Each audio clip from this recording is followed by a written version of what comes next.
देखिए, सबको बोलकर आप थक गए, कुछ नहीं हुआ। देखिए, ऐसा क्या प्रॉमिस किया गया है कि अब सब कुछ ठीक हो जाएगा? मैं ये कहना चाहता हूँ, सर क्या कहेंगे आप?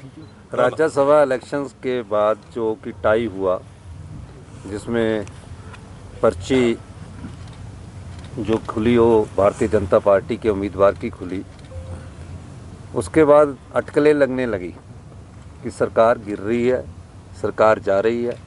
और भारतीय जनता पार्टी ने जिस प्रकार के तंत्र का प्रयोग किया वो सबके सामने है। हिमाचल की संस्कृति में इस प्रकार पहले कभी नहीं देखा गया। और दूसरी बात कि सरकार का सेशन चल रहा था, और जब सरकार का सेशन चल रहा था तो हमारा बजट फाइनेंशियल में पास होना था।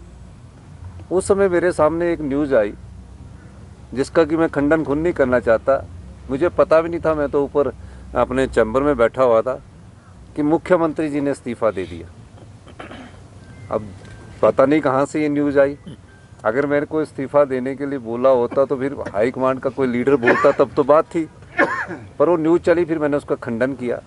वो एक षड्यंत्र के तहत न्यूज़ चल रही थी ताकि जब हमारा फाइनेंशियल वोटिंग हो उस समय हमारे संख्या कम हो जाए। मैं एक चीज़ पूछना चाहता हूँ, भारतीय जनता पार्टी किस मेजॉरिटी की बात कर रही है? 25 उनके विधायक हैं। राज्यसभा में विप लागू नहीं होता जिन 6 विधायकों ने वोट क्रॉस किया। 3 आज़ाद विधायक बीजेपी की विचारधारा से आते हैं, उन्होंने उनको वोट डालना तो हमें पता था। और जब हमारी वोटिंग हुई, पूरा हल्ला किया उन्होंने।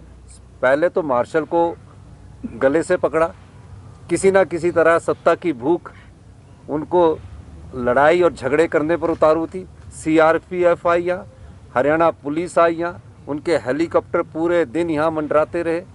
विधानसभा का गेट तोड़ा उन्होंने।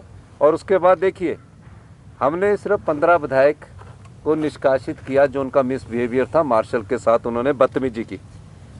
फिर उसके बाद स्पीकर का फैसला था, हमने रेजोल्यूशन मूव किया, स्पीकर ने स्वीकार किया।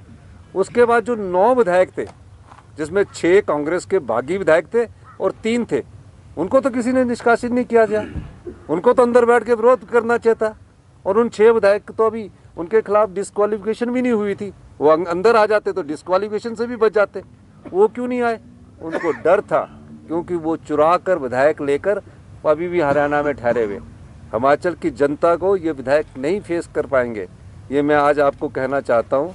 हमने ईमानदारी से सरकार चलाई है, हमने लोगों की समस्याओं का जब से निपटारा करना शुरू किया है, ये लोग किसी न किसी राजनीतिक षड्यंत्र से कांग्रेस की सरकार को गिराने का दायित्व कर रहे हैं। मैं आज फिर भी कहता हूँ, हम निश्चित तौर पर हमारी सरकार हिमाचल प्रदेश में है और 5 साल हम हिमाचल प्रदेश में हमारी सरकार चलेगी। आप लोगों की सरकार है, जनता की सरकार है ये, इसमें हम कोई दूसरी बात नहीं कहना चाहते। और मैं ये भारतीय जनता पार्टी के नेताओं को कहना चाहता हूँ कि जिस प्रकार की अच्छी राजनीति का परिचय वो दे रहे हैं, ना मेजॉरिटी है ना वो कुछ है, वो सरकार गिराने की कोशिश कर रहे हैं, उस प्रकार का जनता जवाब देगी। विधायक तो चले गए, जनता के वोट से जो विधायक चुनकर आता है और उसके बाद बिक जाता है, तो जनता की उस क्षेत्र की जनता उनका फैसला आने वाले समय में जरूर करेगी। मेरा सवाल रह गया।